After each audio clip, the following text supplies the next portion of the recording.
गाँव आओ ज़रूर पर होगा क्वारंटाइन। क्या ये लाइनें सिर्फ़ पेपरों में ही अच्छी लगती हैं या फिर हकीकत भी है ऐसा कुछ?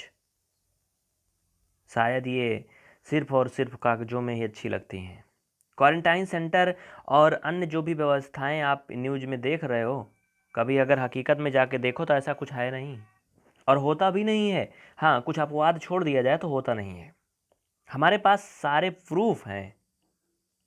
प्रधान से लेकर के डीएम कंट्रोल रूम और जो यूपी सरकार चारों तरफ चिल्लाती है भैया फ़ोन मिलाते हो तो संपर्क करें 1800 180 नंबर आपको बताती है ना ये कोविड-19 का जो भी कंट्रोल रूम बनाया गया है, इन सब में कुछ होता नहीं है। अगर कोई अधिकारी या कोई सरकार अगर हमसे जवाब मांगे तो हमारे पास सारी कॉल रिकॉर्डिंग है। बाहर से आए गए लोगों के बारे में हमने सूचित किया, प्रधान से लेकर के डीएम कंट्रोल रूम नंबर और यूपी सरकार के द्वारा जो ये हेल्पलाइन नंबर आपको फ़ोन पे बताया जाता है फ़ोन करते हो तो कहीं कुछ नहीं होता है। यूपी पुलिस की जो या फिर कहा जाए पूरा भारत की जो पुलिस है यूपी ये 112 नंबर कुल के लिए मान्य होता है। इस पे भी संपर्क किया गया तो इन्होंने वो नंबर दिया आपका जो हेल्पलाइन नंबर है। अगर आप इस टोल फ्री नंबर पे संपर्क करते हो किस पर जो आपका ये फ़ोन में सुनाया जाता है 5145 मतलब 1800 180 5145 इस पे संपर्क करोगे तो ये कहेंगे भैया प्रधान की जिम्मेदारी है। ठीक है। अगर आप प्रधान के पास संपर्क करोगे तो प्रधान जी भैया कहेंगे कि ये लेखपाल की जिम्मेदारी है और लेखपाल के पास संपर्क किया नहीं गया हमारे द्वारा फिलहाल। लेखपाल तो भी किसी न किसी की जिम्मेदारी बताएंगे। और हाँ, सबसे बड़ी बात ये भी है कि सबकी जिम्मेदारी नहीं होती है, अपनी जगह है। इसमें आपकी और हमारी भी ज़िम्मेदारी है। जो लोग खुद बाहर से आते हैं उनको भी अपनी ज़िंदगी की परवाह होनी चाहिए, अपने और अपनों की परवाह होनी चाहिए, अपने देश की परवाह होनी चाहिए और उनको ये सोचना चाहिए कि उन्हों भी खुद से अपने को अलग-थलग रखना चाहिए कम से कम 2 से 3 सप्ताह तक। लेकिन लोग ऐसा करते नहीं हैं। क्यों नहीं करते हैं?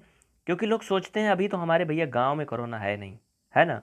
अरे बेवकूफ़ो ये मत सोचो कि गाँव में नहीं है, पहले ये भारत में भी नहीं था, तब आप लोग ये कहते थे भैया भारत में तो है ही नहीं, अभी तो चीन में है ये, है ना?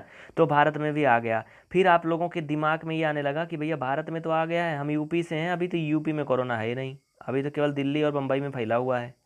और फिर लो इंतज़ार की घड़ियाँ ख़त्म हुई, आपके यूपी में भी कोरोना की दस्तक हो गई। उसके बाद फिर कुछ अभी भी बेवकूफ़ हैं जिनके दिमाग में चल रहा है कि उनका ज़िला है भैया सुल्तानपुर, तो अभी तो सुल्तानपुर में एक भी केस नहीं है। तो मत भूलो कि 20 अप्रैल को सुल्तानपुर में भी केस आ गया है। मतलब आप समझो धीरे-धीरे से, इतना ही नहीं रुकता, बात यहीं पे ख़त्म नहीं होती है। अभी कुछ ऐसे भी बेवकूफ़ हैं, सुल्तानपुर में तो आ गया भले, ठीक है, उनका अगर सेक्टर या ब्लॉक या फिर गाँव घर है कुड़वार, मान लो हम अपना एग्जाम्पल एक बता रहे हैं, तो वो कहेंगे सुल्तानपुर में बहुत जगह तो है लेकिन हमारे एरिया में तो नहीं है। मतलब हद है यार, क्या करोगे?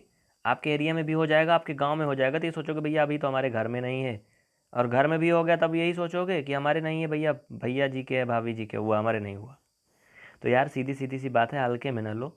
अमेरिका और इटली जैसे जो देश हैं स्वास्थ्य सेवाओं में नंबर 1 पर टॉप पर रहते थे, जिनको नाज़ था अपनी स्वास्थ्य सेवाओं पर, आज वो सब कब्रिस्तान के अंदर छुपे हैं। आप समझ सकते हो क्या कह रहे हैं। अमेरिका में जो केसें हैं उसे तो आप सभी जानते होंगे, 2 लाख से ज़्यादा केसें बहुत पहले हो चुकी थी, है ना? वहाँ पर लाखों में मृत्यु हो चुकी है अमेरिका में और भारत में ये केस 1,10,000 प्लस हो चुका है लगभग में।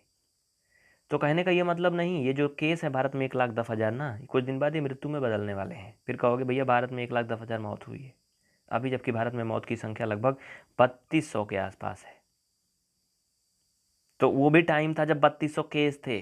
जब 3200 केस थे भारत में तो यहाँ पर ये दिल्ली का जो मुसलमान के उसमें क्या पकड़ा गया था, आपने सुना होगा मरकज वाला, हाँ, उसका आंकड़ा टीवी पे अलग अलग दिखाया जाता था कि भैया 3200 टोटल केस हैं भारत में जिसमें से 1600 मरकज वाले हैं। ऐसे लंबा लंबा होता था ना।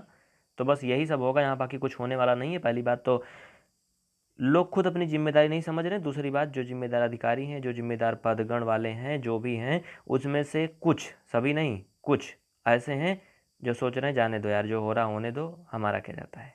बट ऐसा है नहीं ठीक। अगर आप भी किसी जिम्मेदारी के पद पे हैं तो उसे समझें और उसका उपयोग करें और इस महामारी में अपना सहयोग दें। तो फिलहाल इस वीडियो में इतना ही। पीवीआर स्टडी ब्लॉग को सब्सक्राइब करके रखें, बेल आइकन ऑन करें, देखते रहें सभी अपडेट।